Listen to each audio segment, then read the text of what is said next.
우리 기도드리고 같이 또 말씀 공부하는 시간 갖겠습니다. 기도하십니다. 고마우신 아버지 하나님, 오늘 우리를 주님 앞에 있게 하시고 또 주님의 말씀을 또 생각할 수 있는 귀한 시간을 주셔서 감사합니다. 아버지 하나님, 오늘도 종의 입술은 주의 진리의 전달자가 될 수 있도록 주님의 성령님에 사로잡혀 사용되기를 원합니다. 성령님께서 오셔서 또 함께하는 모든 분들의 마음속에 주님의 말씀 가운데로 이끌려 인도해 주시는 귀한 깨달음이 있게 하여 주옵소서. 예수님의 이름으로 기도합니다. 그래요. 우리 사무엘상 26장 마지막 절입니다. 사무엘상 26장 마지막 절 25절이죠. 같이 읽습니다. 26장 25절 같이 읽습니다. 시작.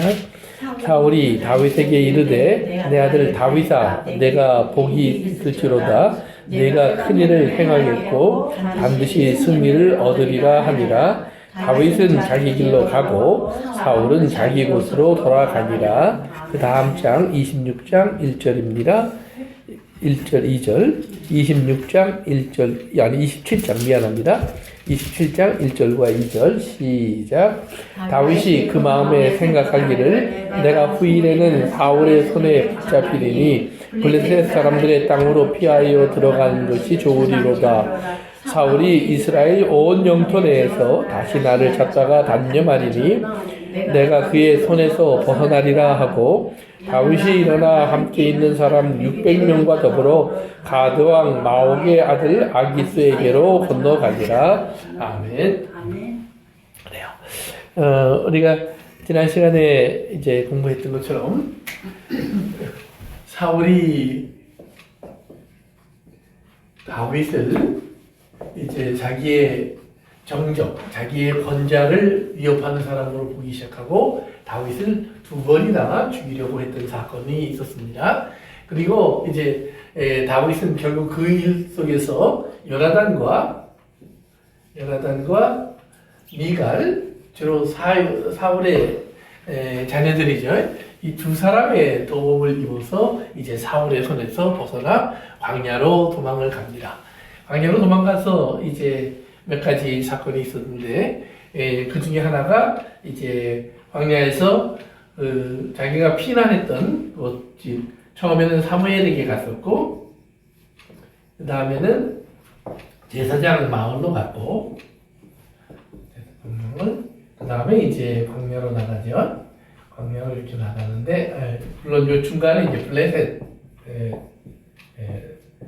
왕한테 가서 미친 척하고 잠시 피난했던 그런 시간이 있었습니다. 그래서 이런 과정을 통해서 이제 계속해서 피난 생활을 하게 됩니다. 그런데 결국 이렇게 피난 생활을 하는 다윗이 광야에 있다는 얘기를 듣고 하나님이 그에게 사람들을 보내십니다.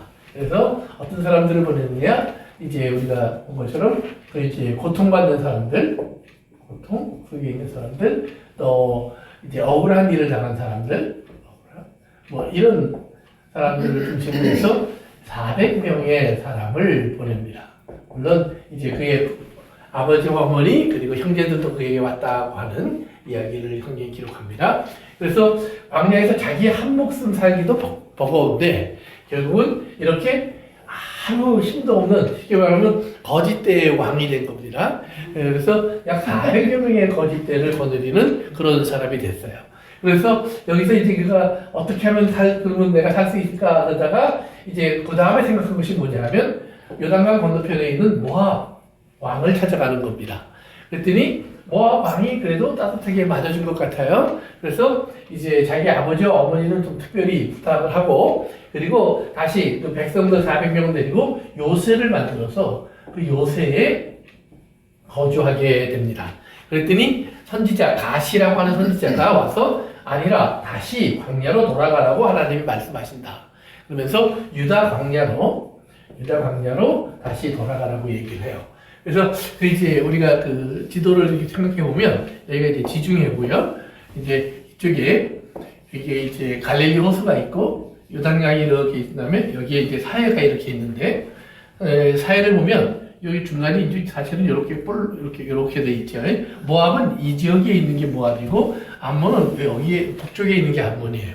그리고 블레셋은 이쪽에 있는 것이 블레셋입니다. 블레셋. 그리고 이 남쪽은 이제 우리가 아는 대로 시내 광야.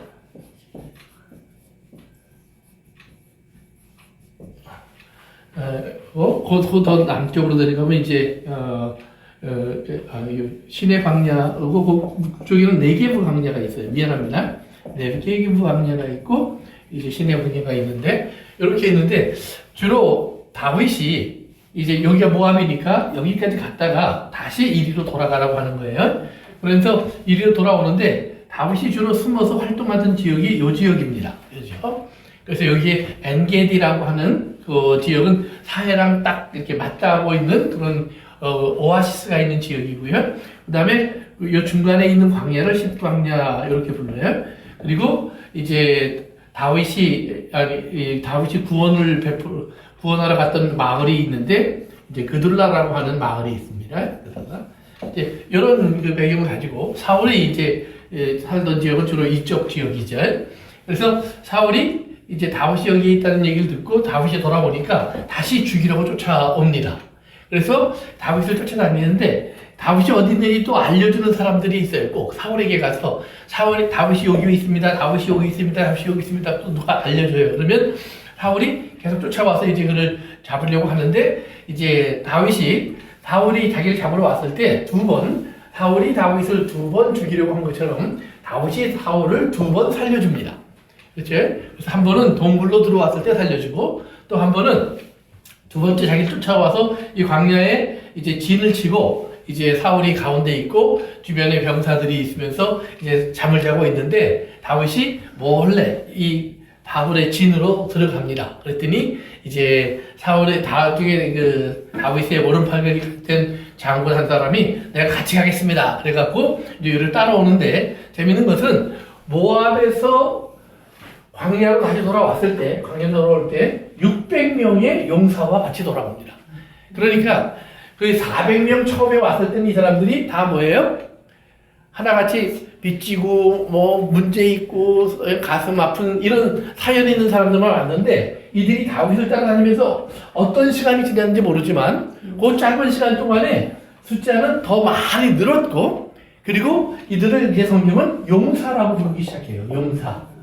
용사라고. 그래서 이들이 한 사람 한 사람이 이 다윗과 이제 나중에 이스라엘 왕국을 건설하는 주역들이 되는 사람들이 이때 다 모이게 됩니다. 그래서 이제 한 600여 명이 모였는데 그러니까 이들 중에 이제 한 사람이 다윗과 같이 요 사울이 잠자고 있는 곳으로 쫓아 들어가서 이제 사울에게서 이제 사울의 창과 사울의 물병을 훔쳐요. 그랬더니 같이 간 사람이 제가 창을 가지고 왔는데 요거 하나로 제가 사울을 2번 찌를 것도 없습니다. 한 번에 탁 내가 끝내겠습니다. 그랬더니 다윗이 또 말려요. 다윗이 뭐라고 그러면서 말리죠? 하나님의 기름. 그렇죠. 하나님의 기름 부음 받은 사람.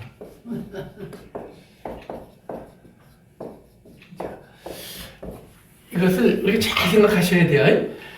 하나님의 기름 부음 받은 자니까 누굴 것 같아요?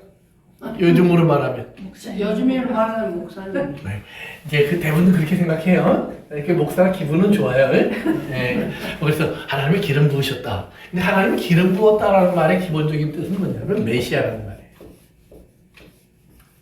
메시아. 그러니까 구약의 메시아는 왕, 제사장, 그리고 선지자. 이 세 개의 형상으로 세 가지의 어떤 활동으로 이 메시아의 활동을 보여주고 있어요. 그 중에서 가장 대표적인 것이 왕이라는 말은 뭐냐면 구원자라는 말이에요. 구원하고 그들을 다스리는 사람. 그러니까 비록 사울이 지금 다윗을 죽이려고 하고 있지만 하나님이 사울을 왕으로 세웠을 때 거기 기본 개념은 그거예요.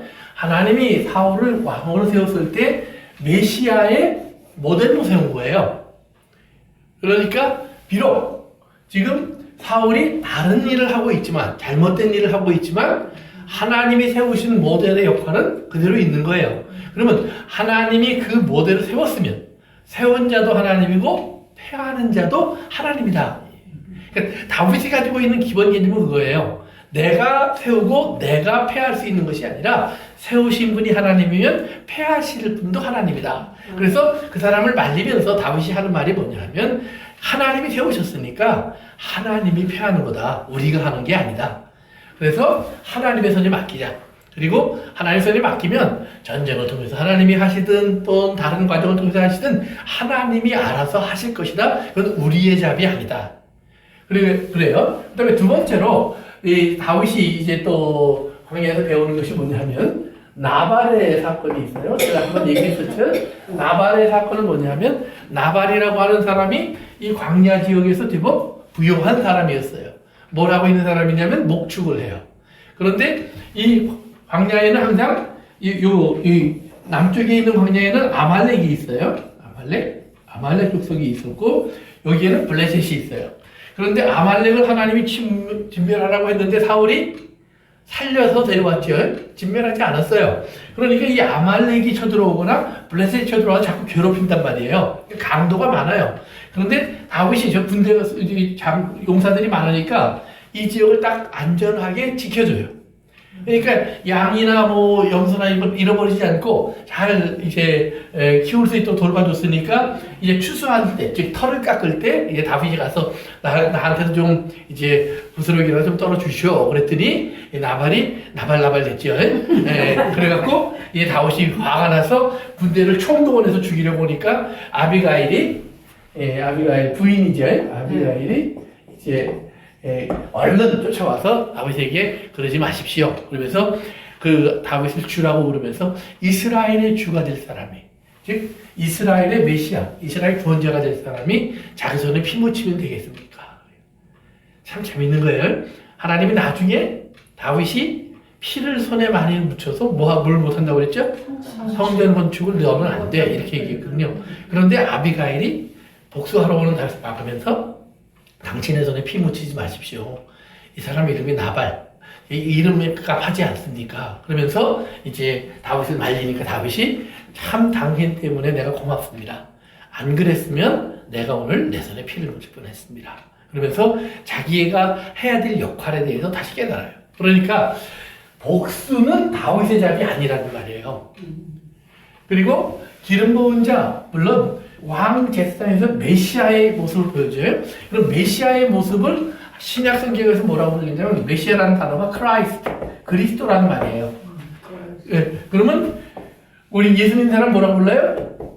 영어로 크리스찬, 그렇죠?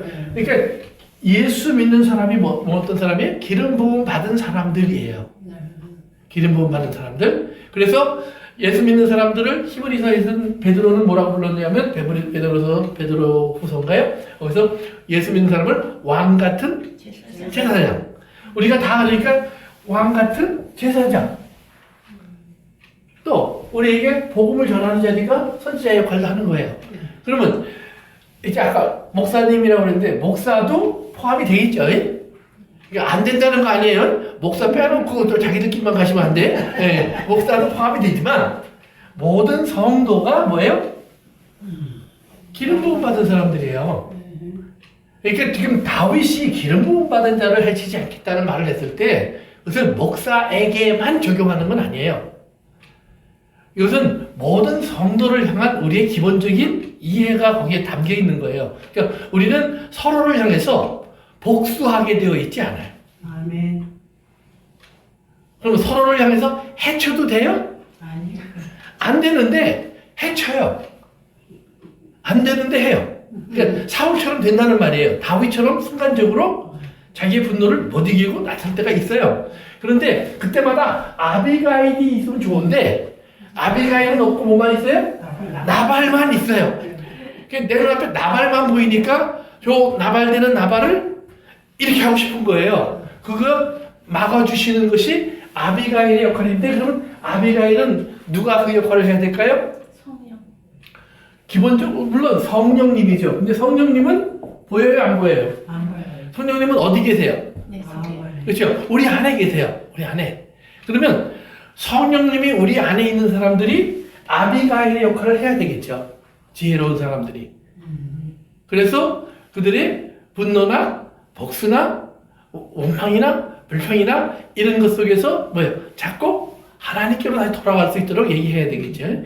그러니까 바울이 성경에 이제 편지를 많이 썼는데 바울이 쓴 편지 속에 보면은 야단치고 책망하는 이야기도 꽤 많아요. 그런데 그 목적이 다윗이 뭐라 그랬냐? 바울이 뭐라 그러냐면 너희들이 돌이켜 하나님께 주께 돌아오게 하기 위해서다 이 말이에요. 그러니까 복수하려고 저 흉보려고 잘못한 거 막 드러내서 광고하려고가 아니라 너희가 돌아와서 하나님께 다시 원래의 관계로 돌아오게 하려고 그래서 화목하게 하려고 화목하게 하려고 내가 이렇게 하는 거다. 그래서 화목하게 하려면 화목의 가장 기본적인 모습이 뭐냐면 같이 먹는 거예요. 같이 먹는 거예요. 그래서 예수 믿는 사람들은 모일 때마다 사도 예수님께서 뭐라 그러냐면 내 살과 내 피를 먹고 마셔라 그랬죠. 성찬식을 모일 때마다 사실은 하라고 그랬던 거예요. 예수님의 명령이. 그런데 우리는 그것을 모일 때마다 지금 못하고 있죠. 그러나 모일 때마다 그걸 한다 안 한다를 떠나서 우리 기본적으로 우리가 예수님의 살을 먹고 예수님의 피를 먹은 우리들이 예수님의 살과 피가 되어서 서로에게 나를 먹으라고 양식으로 주어야 돼요. 그렇지? 그러면 어떻게 먹어요? 뜯어 먹고 깨물어 먹고 그 다음에 잘라 먹고 쪼개 먹고 그러면 그 먹히기 위해서는 뭐예요? 죽어야 돼요. 먹히기 위해서는 죽는 거예요. 서로의 양식이 되기 위해서 서로가 내가 저를 위해서 죽는다고 하는 사실을 자꾸 깨달아야 돼요. 그러니까 이게 잘 안 되는데 제가 이제 나를 느껴보니까 나이가 먹으니까 좀 돼요. 이게 왜냐하면 나이가 먹어서 깨달은 것 중에 하나가 화내서 되는 일이 없더라고요. 그치? 화내면 그냥 뭐 누구만부터 뒤끝 없어서 속은 풀리는지 몰라요. 그러나 어지러운 게 많아. 화내고 나면 어지러운 게 많아서 그 치우는데 골치 아픈 거예요. 그 어떤 분이 어떤 영화 얘기를 하는데 그 영화 제목은 잊어버렸어요. 그 남편이 이제 아니 손을 드셔서 살이 들려. 오케이. 나는 질문이 있습니다 그러신 줄 알고 괜찮아요. 마음껏 하세요. 괜찮아요. 하루 종일 손 들고 계셔도 괜찮아요. 이제 거기 보면은 이제 그 남편은 조폭이고 이제 부인과 아이가 있는데 남편이 살아가는 모습이 하도 마음에 들지 않으니까 부인과 아이가 남편을 떠나서 캐나다인가 미국으로 유학을 가버렸어요. 그리고는 이제 남편은 돈 벌어서 이제 계속 그 유학 자금을 대주는 거예요. 그런데 어느 날 이제 집에 왔는데 보니까 아무도 없는데 자기는 뭐 부인하고 아들을 뒷받침하느라고 조그만 단칸방에서 지금 차하게 앉아서 라면 끓여 먹고 있는 거예요. 근데 뭐 재밌는 게 없으니까 마침 그 부인이 보내준 비디오 테이프가 있으니까 그걸 탁 넣어서 이렇게 보는 거예요. 그랬더니 아이들하고 그 자기 부인이 미국에서 큰 잔디가 있는 데서 아주 아름다운 집이 있고 막 뛰어놀면서 거기서 막 물 뿌리고 하하호호 그러고 하는데 너무 행복해 보이는 거예요. 그러니까 순간적으로 거기 빠져서 이렇게 보다가 그다음에 자기 모습을 이렇게 보니까 그다음에 뭐가 날까요? 화가 났어요. 그래서 발로 뻥 쳤어요. 뭐를? 그래서 자기가 먹던 밥상을 발로 뻥 쳤어요. 자, 그러면 한 1분쯤 지난 다음에 뭘 해야 될까요? 그렇죠. 괜히 자꾸나 이걸 깨닫는 거예요. 그러면 그 다음에 또 화가 나요. 그러면 그 다음에 또 찰까요? 안 찰까요? 안 차. 그 다음에는 베개 찬대요. 입을 차고. 그러다가 나중에는 그것도 집어오는 게 귀찮아서 그 다음에 안 찬대요. 그러니까 예수 믿는 사람들이 성경에 화내지 마라 뭐 이렇게 했다고 그래서 이게 하루아침에 탁 된다? 안 된다는 거예요. 안 돼요. 그 된다고 말하는 사람은 된 것만 얘기하는 거예요. 예를 들면 어떤 사람이 예수 믿고 나는 제가 아는 사람이 그런 분이 있어요. 아주 담배를 많이 피우는 사람인데 이 양반이 갑자기 담배 냄새도 못 맡아. 담배 피우는 사람 옆에도 잘 못 가요. 그러면서 뭐라 하냐면 하나님이 뚝 끊게 해주셨대요. 맞아요, 틀려요? 맞아요. 그런데 술은 안 끊어져. 술은 안 끊어져. 그러니까 그 다음에 뭐라 그러냐면 하나님이 끊게 안 해주셨대. 맞아요, 틀려요? 틀리죠. 하나님이 해주신 것도 물론 있지만 그렇게 그러나 또 어떤 거는 내가 하나님께 가까이 가기 위해서 하나님 뜻을 깨닫고 하나님 뜻대로 살기 위해서 내가 뭐예요? 나를 복종시키는 훈련을 해야 돼요. 아멘. 그러니까 하나님이 나를 훈련소 보내고 남겨놓고 하시는 거예요. 뭘 하셔도. 근데 그 하나님의 마음을 이해 못하고 아이고 하나님이 담배 끊게 이걸 딱 끊게 했으면 내가 그거 안 하지. 그런데 안 해주시네. 그러니까 하나님이 안 해주신다는 말은 해도 된다는 말이네. 얼마나 웃기는 얘기인지 모르죠. 그러니까 우리가 정말 하나님의 뜻을 우리가 찾아갈 때, 하나님 뜻을 찾아갈 때 우리 중심의 해석을 하시면 안 돼요. 하나님께서 왜 이렇게 허락하시는지를 잘 알아야 돼요. 그래서 하나님을 보면 이스라엘을 보면 이스라엘을 광야로 애굽에서 끄집어내실 때 하나님이 모세를 보내면서 하시는 얘기가 있어요. 그게 뭐냐면 출애굽기 3장에 보면 내가 너와 함께 있을 거다 이 말이에요. 하나님 내가 뭘 믿고 갑니까? 그랬더니 내가 너와 함께 있을 거다. 출애굽기 3장에 나오는 말이에요. 그러면 내가 너와 함께 있을 거다. 그러면 그걸 내가 뭘로 알아요? 그랬더니 하나님이 그에게 몇 가지 기적을 보여주세요. 뱀이 되는 기적도 보여주셨고 손에 문득병이 생겼다 없어지는 기적도 보여주셨고 그러면서 네가 이제 이스라엘 사람들을 만나면 이 말을 전하라. 그러면 그들이 물어보면 이 사인을 보여줘라. 그래서 그러면 내가 너와 함께 있는 것들이 알게 되리라. 내가 보낸 것을 알게 되리라. 하면서 하나님이 역사하신 거예요. 그랬더니 이제 했는데 안 했다고 그러니까 이제 하나님이 미치고 펄쩍 뛰시는 거예요. 내가 얼마나 답답한지 모르겠다 그러는 거예요. 왜요? 하나님 모세는 손이 문둥병이 됐다가 이렇게 됐는데 우리한테는 예수님을 보내서 십자가에 못 박았다가 부활까지 시키셨어요. 그럼 내가 또 뭘 보여줘야 되니? 하나님이 그러시는 거예요. 내가 보여준다는 거 다 보여줬으니까. 그래서 이제 하나님이 모세를 내려보내셔서 이스라엘 만나서 이제 그 얘기를 했고 그러니까 이제 이스라엘이 하나님 보내신 분이 맞구나. 그리고는 이제 모세를 따라가는 모세가 바로한테 가서 한마디 하죠. 하나님의 백성을 보내라고 하십니다. 광야에 나가서 우리가 하나님께 예배 드리겠습니다. 그랬더니 이제 바로가 뭐라 그러냐면 너희들이 배가 불렀구나. 고생을 들였구나. 그래서 더 고생을 시켜요. 그래서 이제 벽돌을 만드는데 지푸라기를 안 주고 벽돌을 만드니까 지푸라기까지 가져와서 하려니까 일이 갑자기 늘었어요. 그러니까 이스라엘이 입이 이만큼 나와서 하나님이 보내신 건 대뿔. 아니 하나님 보냈다고 했들 이게 자기한테 뭐가 없어요. 이익이 요만큼도 없어요. 이익이. 순간적으로 눈에 봤을 때 뭐가 신기했는데 그 다음에 자기에게 이익이 없어요. 그러니까 입이 이만큼 나온 거예요. 또 바로도 이제 아까 얘기한 것처럼 니네들이 배가 불렀구나. 그러면서 더 어렵게 됐어요. 그랬더니 그 이스라엘 사람들이 나중에는 모세랑 아론을 죽이고 싶어요. 정도로 미워요. 그래서 막 미워하니까 모세가 아유 하나님 왜 날 보내서 고생만 시킵니까? 좋아진 게 하나도 없지 않습니까? 그랬더니 하나님 뭐라고 그러냐면 창세기가 출애굽기 6장에 내가 내 이름을 먼저 저들에게 알려줘야 돼. 저들이 먼저 내가 누군지를 알아야 돼. 그러면서 나는 아브라함의 하나님, 이삭의 하나님, 야곱의 하나님, 전능하신 여호와가 그래. 그러니까 하나님인데 그분들의 하나님인데 나는 여호와라는 하나님이야. 너희들이 지금부터 나를 여호와라고 불러야 돼. 그것이 너희가 나를 부를 내 이름이고 내 칭호야. 너희가 나를 찾을 때 여호와 하나님 하면 내가 대답할 거야. 그러니까 이제 내 이름이 뭔지를 저들이 알아야 되는 그 배움의 시간이야. 그걸 알아야 너희들이 이제부터 나를 따라올 수 있어. 그러면서 이름을 알려주는 시간이라고 얘기를 하시는 거예요. 그러면서 이제부터 내가 일을 할 텐데 이스라엘이 그 한 번의 일을 갖고 따라오지도 않을 거고 애굽도 한 번 때문에 이스라엘을 포기하지 않을 거야. 많은 일이 있을 건데 그렇게 되고 나서 내가 마지막에 한 방 크게 치고 나면 그때야 애굽이 이스라엘을 놓아줄 거야. 이스라엘이 내 말을 들을 거야. 그러면서 하나님의 이름을 가리키는 시간으로 10가지 재앙을 베푸시는 거예요.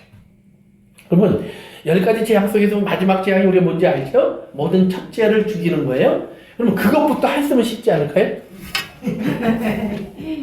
그게 안 되는 거예요. 왜 이렇게 하셨을까? 아마 이스라엘도 그 말을 지키지 않았을 거예요. 그러면 이스라엘의 장자들도 싹 다 죽었을 거예요. 하나님은 애굽도 애굽이지만 이스라엘이 하나님을 알게 하시는 시간을 가지시는 거예요. 그래서 시간이 지나서 결국 10가지 재앙이 지나가다 보니까 이스라엘이 마지막 10번째 모세가 한 말을 듣고 그들이 모여서 양도 잡고 옷도 입고 허리띠 띠고 그리고 그 양을 구워서 먹기 시작하는 거예요. 하나님 말씀대로. 그다음에 피도 갖다 바르고.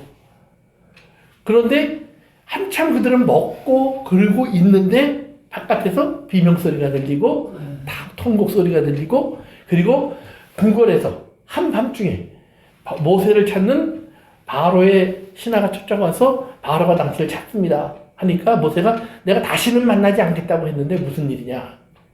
바로가 오늘 밤에 그냥 떠나라고 합니다. 그래서 그 밤에 떠나요. 한밤중에. 기가 막힌 여정이 그렇게 시작되는 거예요. 그런데 재미있는 건 그 한밤중에 떠나라고 하는데 이스라엘이 다 깨어있다가 따라와요. 이게 중요한 거예요.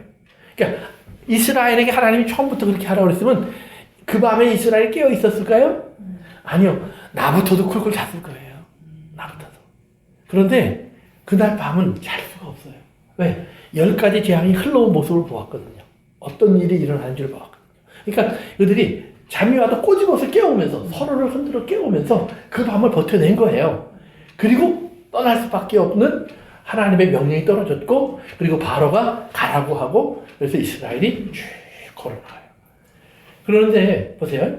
그 여행을 미리 준비했으면 열도 어떻게 맞추고 뭐 환자는 어떻게 데려가고 아픈 사람은 어떻게 싣고 가고 다 준비했을 거예요. 그런데 그런 건 하나도 없어요. 그냥 가. 그러니까 그냥 가는 거예요. 그러니까 엉망진창이고 질서가 없었겠죠. 그런데 그냥 가는 거예요. 그런데 그 가는데 한 가지가 분명한 게 있어요. 그들을 인도하는 자만 따라가는 거예요. 어디에 있든지 간에 어떤 모습이든지 간에 그 인도자를 따라가는 거예요. 그러다 보니까 그러면 이렇게 인도하시는 분이 누구냐? 아, 그분이 하나님이구나 이 말이에요. 그분이 하나님이구나. 그러니까 여호와라고 하는 이름을 이스라엘이 그때야 배우는 거예요. 그러니까 이스라엘이 그 여호와라는 이름을 배워서 광야로 나왔는데 그 다음에 뭐예요? 광야가 편한 길이면 좋겠는데 더 어렵고 더 힘들어요. 더 이상 애굽은 따라오지 않는데 광야 생활이 그때부터 계속 어려움이 증폭되니까 차라리 하는 마음이 생각날 정도로 광야 생활이 어려운 거거든요. 그런데 그때 하나님이 뭐라고 그러냐면 모세가 하나님을 딱 부르게 해요. 하나님, 여호와 하나님, 여호와 하나님, 여호와 하나님. 그러면 그 하나님이 반드시 대답해요. 반드시 대답해요. 그러니까 이스라엘은 자기들이 기도할 줄은 몰랐어요. 이스라엘이 스스로 하나님을 찾은 게 없어요. 그런데 모세가 하나님을 찾는데 자꾸 하나님 응답하시는 거예요. 그러면서 내 이름 여호와를 너희들이 이렇게 쓰는 거예요. 이 말이에요. 이렇게 쓰는 거예요. 그래서 그들이 여호와라는 이름을 딱 새기게 만들어요. 그런데 나중에 보면 이스라엘이 이 여호와라는 이름을 새겨서 자기들이 불러야 될 하나님의 이름을 쓰지 않고 뭐라고 그래요? 자기들이 하나님을 굉장히 높이는 것처럼 그 이름도 함부로 부를 수 없는 이름인 것처럼 그 이름을 뭐라고 바꿔요? 주로 바꿔요. 자, 보세요. 여러분이 집에 가서 이제 자녀들을 만났는데 자녀가 탁 그러더니 우리 아들이 저보고 주님. 그러면 어쩌다가 이제 한번 이렇게 가면은 뭐 농담처럼 웃고 넘어갈 수 있어요. 그런데 주님 식사하세요. 주님 다녀오겠습니다. 주님 다녀왔습니다. 아 주님 뭐 몸이 안 좋으세요? 뭐 나를 주님 그러면 제가 뭐 어떤 마음이 들 것 같아요? 저 그럼 미쳤구나. 또는 나를 아버지로 생각하나? 아버지가 아닌 걸로 생각하나? 이런 의심도 할 수 있을 거예요. 그러니까 하나님이 지금 여호와라는 이름을 줬을 때 그들이 깨닫고 알기를 원했던 하나님의 모습이 그들이 다르게 부르는 순간 하나님의 모습이 바뀌어요.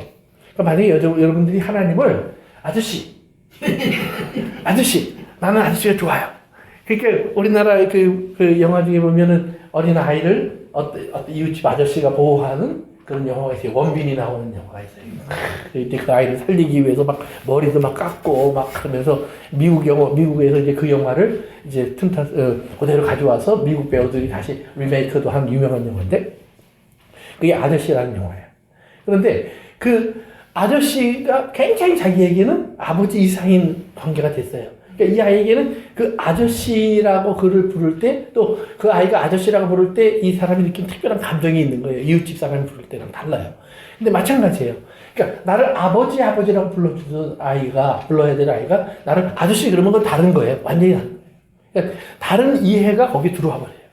그러니까 하나님을 우리가 지금 여호와로 부르라고 하나님 계속 가르쳐 줬는데 그럼 여호와라는 이름의 뜻이 뭡니까? 그랬더니 나는 스스로 있는 자다. 그래요, 하나님이. I am이야. I am. 나야. 나는 나야. 그런데 나는 난데 그러면 어떤 나냐? 나는 너희에게 여호와인 나야. 이 말이에요.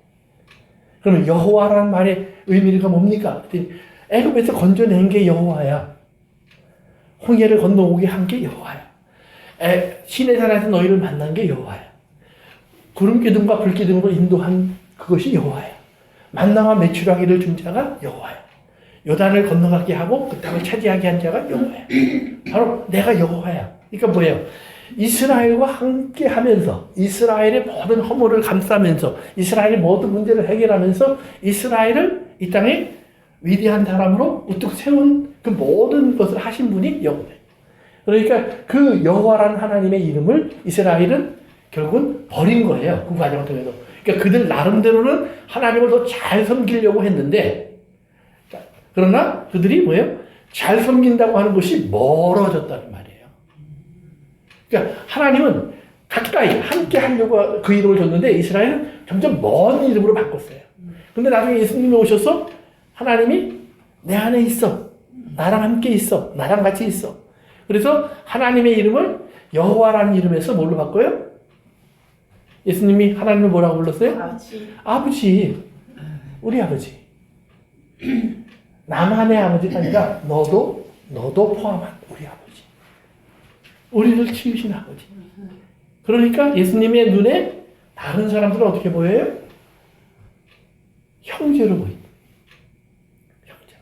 네, 아버지가 같으니까. 근데 이 아버지가 같다는 개념을 우리가 이해해야 돼요. 그러니까 나만의 하나님.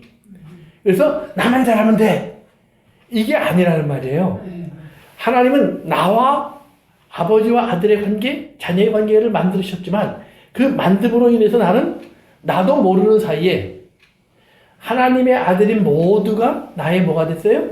형제가 되는 그 안에 한 사람으로 내가 탄생한 거예요. 그러니까 이 탄생을 우리가 하나님이 주신 선물로 받아들이는 거예요. 그것을 이웃으로 받아들이는 거예요. 그래야 우리는 뭐예요? 하나님의 뜻 안에 머물러 있어요. 하나님의 뜻 안에. 그래서 여러분들이 하나님을 아버지로 부르면서 자꾸 잊어버리면 안 되는 것이 있어요. 아버지는 자녀가 많다. 그것도 너무 많다.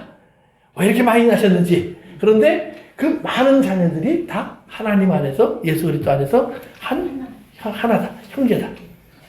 그러니까 하나다라는 말은 이렇게 똘똘 뭉쳐서 뭐 그냥 칼도 들어갈 틈이 없다 이런 말이 아니라 하나님 안에서 내가 받는 복을 저도 받을 거고 내가 누리는 은혜를 저도 누려야 하고 내가 얻는 사랑을 저도 받아야 할 사람이에요. 그러니까 하나님이 나에게 어떤 은혜를 주신다면 하나님 저에게도 나를 통해서 그 은혜를 주시는 거예요. 그러니까 우리는 자꾸 하나님이 예수님을 통해서 나를 구원하셨어. 맞아요, 틀려요? 맞아요. 그런데 예수님을 직접 만나서 구원받은 사람은 누구예요? 베드로. 그렇죠. 그 정도에서 끝난 거예요. 없어요. 지금 살아있는 크리스찬들은 예수님을 그렇게 만난 사람이 아무도 없어요. 그럼 예수님 어디서 만났어요? 말씀으로도 만나고. 말씀으로도 만나고. 예, 또 어떤 목사님들이 안수 이렇게 그냥 이렇게 손으로 안수해도 뭐가 뜨겁고 막 넘어지고 막 이런 경험도 하고. 맞아요. 그런 일들이 있어요. 그런데 그것이 예수님의 모습이냐? 아니에요. 예수님이 하신 일들이 있어요. 예수님이 병도 고치고 능력도 행하고 했으니까 그런 일들도 있어요. 그러나 예수님은 누구였어요? 구원자시죠. 예수님은 사람이셨어요. 네, 맞아요. 이걸 잊어버리면 안 돼요. 하나님이 예수님을 뭐 천사처럼 만든 것도 아니고 슈퍼맨으로 만든 것도 아니고 사람. 네. 어떤 사람? 내가 볼 때는 무시해도 되는 사람. 아주 평범한 사람, 평범보다도 못한 사람. 연한 중기가. 그러면 그 예수님의 형상을 가진 사람, 예수님의 모습을 가진 사람은 누구예요? 우리지. 나야, 나. 그러니까 아까 얘기하는 것처럼 목사님을 통해서 하나님이 어떤 경험을 하게 하셨어요. 내가 안수받는데 막 뜨거워지고 뭐 환상을 보고 막 성령이 임한 것 같은 그런 느낌을 가졌어요. 그러면 그 현상이, 나타난 현상이 예수님이에요? 아니면 그 목사님이라는 사람이 예수님의 역할을 하신 거예요? 성령으로 일하시는. 성령으로 일하시지만 그 성령님이 누굴 통해서? 목사님을 통해서. 장로님을 통해서, 집사님을 통해서, 이웃을 통해서, 서로 믿는 사람을 통해서. 그러면 그 성령님을 통해서 일하는 사람이 어떤 역할을 한 거예요? 예수님. 아니에요? 맞아요. 맞죠? 네. 성령님이 통해서 일한 사람이 예수님이에요. 그러니까 우리는 예수 그리스도의 뭐예요? 형상과 지체예요. 예수님의 모습으로 하나님이 우리를 그대로 도장 찍어서 뽑아낸 거예요. 그랬더니 얼굴 생긴 게 다른데? 예수님은 남자인데 나는 여자인데? 뭐 예수님은 30몇 살인데 나는 지금 70이 됐네 80이 됐네? 아니요. 그 얘기를 하는 게 아니에요. 사람이라는 얘기를 하는 거예요. 이거 굉장히 중요한 거예요. 그러니까 예수님이 하신 모든 놀라운 일들을 생각해 보세요. 그 모든 것이 뭐예요? 사람으로서 하신 일이에요. 그렇죠? 아니에요? 사람으로서만 할 수 있는 일이 아니었던 거라고 생각하는데요. 사람으로서 할 수 없었던 일이 나타난 건 맞아요. 그런데 잘 기억하세요. 예수님이 그 일을 하기 위해서 말이 아닌 한 거 아니에요. 뭐 전파를 내보낸 것도 아니에요. 예수님이 손을 잡아주고 말하시고 또는 침을 뱉어서 발라주고 또 이거 해봐 저거 해봐 또 권하시고 명령하시고 오늘 우리가 할 수 있는 일이 아닌 것을 하신 것이 있어요 없어요? 그러니까 결과적으로 죽은 사람 살린 건 난 못 해봤어. 예를 들면 그러나 지금 예수님이 죽은 사람 살려라 라고 나에게 얘기한 게 아니라 너도 나처럼 말하라고 얘기하시는 거예요. 그러니까 말하라는 얘기를 우리에게 명령하셨지 죽은 자를 살리는 것이 내 일이야 라고 말씀하지 않으셨다는 말이에요. 이해되세요? 그러니까 지금 하나님이 예수님을 사람으로 보내셨어요. 예수님이 이 땅에 오셔서 하신 많은 일 가운데 하신 많은 기사, 이적, 표적 보세요. 다 사람을 만드신 거예요. 어떤 사람이 그래, 나는 걸을 수가 없어서 아무것도 못해요. 나는 손이 말라서 아무것도 못해요. 나는 문둥병이라 아무것도 못해요. 그러니까 예수님이 그 사람을 고쳐주셨어요. 걷고 움직이고 깨끗해졌어요. 그런데 깨끗해지고 나니까 이 사람이 갑자기 부자가 됐어요. 건강해지니까 이 사람이 갑자기 뭐 왕이 됐어요? 아니잖아요. 그냥 사람으로 사는 거예요. 사람으로 사는데 그 사람으로 사는 그 사람 안에 이제 뭐예요?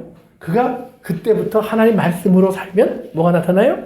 하나님이 나타나는 거예요. 그러니까 하나님을 안 보이는 하나님을 보이는 사람 속에서 이게 하나님이야 라고 말하시는 거예요.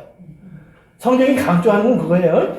보이지 않는 하나님은 보이는 사람 속에서 사람을 통해 이게 하나님이야라고 계속 말하는 거예요.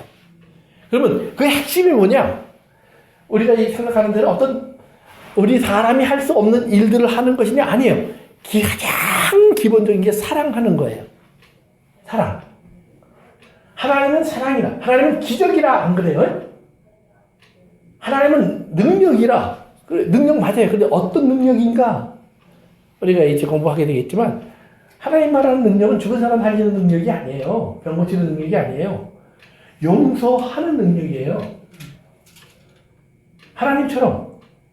그리고 하나님이 나를 거듭나게 한 것처럼 우리가 전하는 말을 듣고 저들이 하나님의 은혜를 받게 되면 그들은 뭐예요? 새로운 생명이 돼요. 그러니까 내 말을 듣고 거듭난 사람이 생기는 거예요. 내 행동을 보고 아 하나님이 날 사랑하시는구나 라고 알게 되는 일이 생기는 거예요. 그러면 하나님은 나를 통해서 이게 널 사랑하는 나야 하나님이 나를 보여주신 거예요. 그러니까 하나님이 멀리 있는 것이 아니라 하나님이 지금 여기 우리 가운데 계신 것이 임마누엘이에요. 성탄절 여러분들이 예수님이 육신에 대해 우리 가운데 오셔서 예수님이 사람으로 오셔서 사람으로 사시다 사람으로 가신 거예요. 예수님이 사람을 충분하신 게 아무것도 없어요. 하나님이 하시고자 하면 예수님의 말을 듣고 하나님이 무리를 걷게도 하셨고 하나님이 하시고자 하면 죽은 사람도 살리게 하셨어요. 그럼 하나님이 하시고자 하면 그 말을 듣고 일이 일어나는 거예요. 저는 지금 말씀 들으면서 예수님이 오셔서 사람으로 모든 일을 하셨고 뭐 여러 가지 일들을 하셨다고 하는데 저는 거기에 수긍을 못하는 게 그럼 우리도 똑같은 사람으로 만들었으니까 그런 일들을 할 수 있어야 되는 거잖아요. 근데 주변에서 그런 일들을 하는 사람 저는 아니요. 지금 별로 못 봤어요. 지금 집사님이 오해하시는 게 그거예요. 예수님, 모세, 엘리야 그들이 그 당대에 특별한 일을 한 사람들이에요. 우리가 보통 사람들이 경험하지 못한 일들을 경험했고 했어요. 그런데 그들을 하나님이 그 경험을 통해서 내려 보내셨을 때 사람들 앞에 가서 이렇게 했을 때 사람과의 만남 속에서 그들이 다른 사람처럼 보인 게 아니에요. 똑같은 사람이에요. 똑같은 말이에요. 똑같은 걸 먹고 똑같은 걸 마시고 똑같이 자고 똑같이 걷고 똑같이 행동하는 거예요. 모세라고 광야를 걸어가는데 구름 타고 다닌 게 아니에요. 다 똑같이 걸은 거예요. 그런데 그 모세 속에서 이스라엘이 만나는 건 누구예요? 하나님을 만나는 거예요. 그러면 모세가 나를 통해서 너희가 하나님 만났으니까 나만 하나님이다? 아니에요. 이스라엘도 똑같이 그들이 하나님이 되어야 되는 거예요. 모세가 이 땅 이스라엘에게 하나님의 모습을 가진 것처럼 이스라엘이 뭐예요? 온 세계 앞에 하나님을 보이는 표적이에요. 그래서 이스라엘이 가나안 땅에 들어갈 때 가나안 사람들이 뭐라고 그랬어요? 이스라엘의 하나님이 한 일을 알기 때문에 이스라엘이 다가오는 게 무서운 거예요. 이스라엘이 하나님이 하신 거면 이스라엘이 다가갈 필요가 없어요. 하나님이 하시면 돼요. 그런데 이스라엘이 예를 들면 여리고성을 무너뜨릴 때 이스라엘은 여리고성을 도는 일만 하는 거예요. 무너뜨리는 건 누가 하시는 거예요? 하나님이. 그러니까 하나님이 무너뜨리고자 하면 무너뜨려요. 하나님이 살리고자 하면 살려요. 근데 그거는 내가 저 사람을 살려야지 하는 것과는 전혀 다른 의미예요. 내 의지가 아니에요. 내 의지는 뭐예요? 하나님이 나에게 명령하신 일에 순종하는 거예요. 그러면 내가 하나님의 명령에 순종하면 나를 통해서 하나님이 하시고자 하시는 일이 반드시 일어나요. 그것이 내가 생각하는 기적 같은 일이 아닐지라도. 보세요. 우리가 예수님의 삶 속에서 기적도 일어났지만 기적이 안 일어날 때가 더 많았어요. 아무 기적도 안 일어났어요. 예수님이 특별히 십자가로 가까이 갈수록 모든 기적은 사라졌어요. 가장 비참한 인간의 모습만 남았어요. 그런데 그 순간이 예수님 뭐라냐면 내가 이때를 위해서 왔고 이 일을 위해서 왔습니다. 그리고 그 일이 이루어지는 것이 맞습니다. 그래서 그 일에 자기를 맡겼어요. 그러니까 예수님이 할 수 있는 것은 어디까지? 돌아가시는 일까지 순종하는 것밖에 없었던 거예요. 근데 거기까지 인간으로서는 그렇게까지 할 수 없다는 거죠. 아니요. 우리는 내가 원하든 원치 않든 죽는 날까지 하나님의 말씀 안에 있어요. 아니 저희들이 가는 길은 사람으로서 하나님의 말씀을 듣고 변화되는 이런 것들을 보지만 하나님 예수님이 오셔서 하신 일들을 우리들이 뭐 주변에서 했다는 그게 지금 자꾸 보니까 자꾸 신성과 인성이 함께 하시는 하나님이라는 거죠. 예수님이 완전한 하나님인 건 맞아요. 그러나 예수님이 이 땅에 오실 때 하나님 다음을 버리고 오셨다고 성경은 말해요. 그래서 예수님이 성경에 보면 성령을 받아요. 성령과 처음부터 함께 계셔야 되는 분인데 성령을 받아요. 예수님이 아버지께 구해요. 아버지를 찾아요. 심지어는 아버지 왜 나를 버리십니까?까지도 외쳐요. 맞아요. 그러니까 예수님이 우리와 다른 특별한 대접이나 위치에 있었던 게 아니에요. 예수님은 우리와 똑같은 사람으로서 우리가 경험하는 모든 것을 똑같이 경험했어요. 더 극단적까지 갖췄어요. 그러나 거기까지 갔는데 예를 들면 이런 거예요. 예수님이 당한 고통보다 그러면 콜로세움에서 사자밥이 된 성도들의 고통은 덜 했을까요? 근데 그거는 자의적으로 한 게 아니고 환경이 그렇게 돼서 아니 예수님은 그러면 날 잡아가세요 해서 잡혀갔어요? 아니면 그들이 계획을 짜고서 그를 억지로 잡아갔어요? 억지로 잡아. 그렇죠. 똑같은 거예요. 겉으로 일어나는 사건 속에서 우리가 보면 예를 들면 어떤 분이 그랬어요. 시간이 많이 갔지만 요것만 얘기합시다. 콜로세움에서 사람들이 죽는데 사자밥이 돼서 다들 이렇게 하고 할렐루야 찬송하고 죽는 사람이 거의 없었다는 거예요. 사자가 달려오니까 막 무서워서 막 도망가고 막 거기 벗어나려고 막 발버둥 치고 그러면 사자가 달려와서 왕 해서 막 깨물어서 막 목 부러지고 뼈 부러지는 소리가 들리고 비명소리 속에서 아비규환 속에서 죽어갔다는 거예요. 그런데 그때 내가 예수 믿는 사람이면 나는 하나님 지금 뭐 하고 계실까? 왜 저 보고만 계셔? 저 사람들을 살려야지. 그러면 지금 여기 구경하는 다 모든 사람들이 와 그리고 하나님 믿을 텐데. 그런데 재밌는 거는 그렇게 죽는 사람들을 보고 믿는 사람이 정말 생겼어요. 하나님이 아무 일도 안 하셨고 그렇게 죽도록 버려두셨는데 그때 누군가는 예수를 믿게 돼요. 신기한 거예요. 그러니까 우리가 볼 때에는 하나님이 일을 잘못하고 계시는 거예요. 그러나 지금 하나님은 그 사람의 죽음을 통해서 가장 놀라운 일을 하고 계시는 거예요. 그러니까 그 하나님이 하시는 일의 지혜를 우리가 다 이해할 수는 없어요. 그러나 분명한 거는 지금 예수님이 우리와 달랐다는 건 아니에요. 예수님은 우리와 똑같은 분이에요. 그분이 십자가를 져야 했던 건 십자가는 예수님 말고도 수많은 사람이 졌어요. 실제로 십자가를 못 박혀 죽은 사람 많이 있어요. 그러나 그 누구도 예수님처럼 죄 없는 완전한 자로 못 박혀 죽은 사람은 없어요. 그러니까 대성물이 될 수는 없는 거예요. 그렇지만 이제 뭐예요? 예수님의 대속의 사랑의 증인으로 십자가에서 못 박혀 죽은 사람은 있는 거예요. 그래서 그 예수님의 모습이 그 또 다른 사람의 모습 안에 이렇게 들어가서 하나가 되어서 거기서 하나님의 아들은 이런 것이구나. 하나님의 자녀는 이런 것이구나가 계속 증거되어 오는 거예요. 그러면 오늘 우리 삶 속에서 우리가 이제 예수 믿는 사람들이 얘기를 할 때도 제가 여러 번 얘기했지만 사도행전에 하루에 5,000명, 3,000명이 회개하고 돌아왔다고 그랬어요.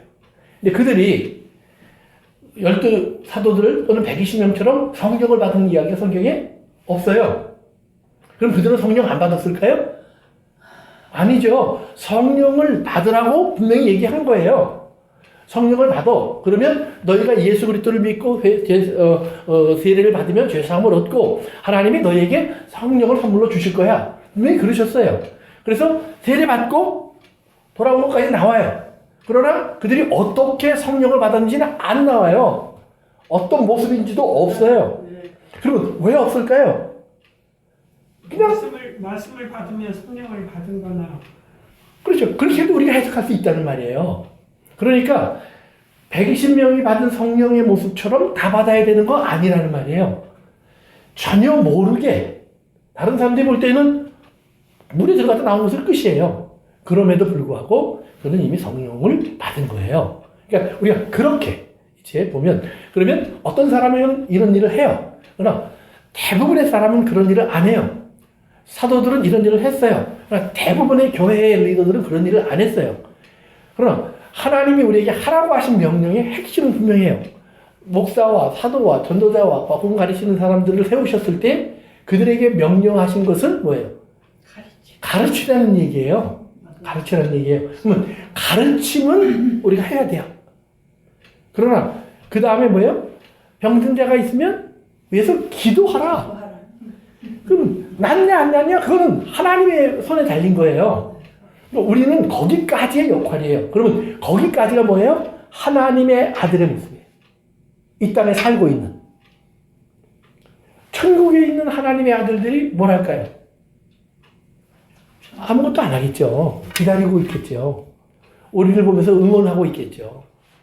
예수님은 기도하신다고 그랬지만 또 그 요한계시록에 나와 있는 유일한 천국에 우리보다 먼저 간 사람들의 기도는 언제 우리 복수해 줄 겁니까? 라는 기도밖에 없었어요. 다른 기도가 없어요. 그러나 우리가 알고 있는 것은 뭐예요? 하나님께서 그 사람을 통해서 이 땅에 있는 우리를 통해서 지금 하나님을 나타내시는데 하나님을 나타내실 때 하나님이 원하시는 건 뭐예요? 어떤 특별한 일을 위해서가 아니라 일상 속에 들어와서 그러니까 율법을 여러분이 보시면 그런 거예요. 복음도 마찬가지고 일상 속에 들어와서 특별한 일을 기대하는 것이 아니라 뭐예요? 너희가 하나님의 은혜와 사랑을 베풀고 나누고 그리고 실천하라는 거예요. 그게 하나님의 나라예요. 그게 하나님의 의예요. 그러니까 다른 각도로 우리가 왜 그런 특별한 일들이 안 일어나지? 그거는 아니에요. 그거는 일어날 수도 있고 안 일어날 수도 있어요. 그러나 바울이나 다른 사람들의 삶도 보면 초기에는 일어났는데 나중에는 안 일어나요. 거의 기록이 없어요. 왜? 그때는 그게 필요하지 않았다는 말이에요. 이게 필요할 때가 있었고 필요하지 않을 때가 있어요. 바울도 병을 막 고칠 때가 있었지만 자기 병도 못 고쳤고 그래서 병 고쳐달라고 기도는 했어요. 누구를 위해서 기도는 했어요. 그 말은 뭐예요? 자기가 말로 명령해서 고치지 못했다는 거예요. 그러나 기도해요. 그래서 하나님이 그를 고쳐줄지도 모르겠다. 그런 말을 해요. 왜? 그걸 믿습니다고 안 하고 고쳐줄지도 모르겠다. 왜 그렇게 얘기해요? 그런 것이 뭐예요? 그것이 반드시 일어나야 되는 일들이 아니라는 거예요. 그래서 우리가 우리의 삶 속에서 결론입니다. 우리가 하나님이 다윗을 광야로 보내서 다윗에게 거기서 가르치려고 하는 것이 있어요. 이게 뭐냐면 하나님의 사람은 어떤 것인가를 가르쳐요. 하나님의 사람. 그러면 이제 그 결론 부분은 우리 다음 시간에 제가 조금 더 보태서 하겠습니다. 예, 오늘 기도하겠습니다. 고마우신 아버지 하나님, 오늘 저희들이 잘 이해가 되지 않는 부분이 있다고 할지라도 주님께서 또 우리에게 듣고 깨닫고 또 묵상하면서 주님의 인도 속에서 우리가 알 수 있는 지혜의 깨달음으로 이끌림을 받기를 원합니다. 주님 인도해 주시옵소서. 예수님의 이름으로 기도합니다. 아멘. 네.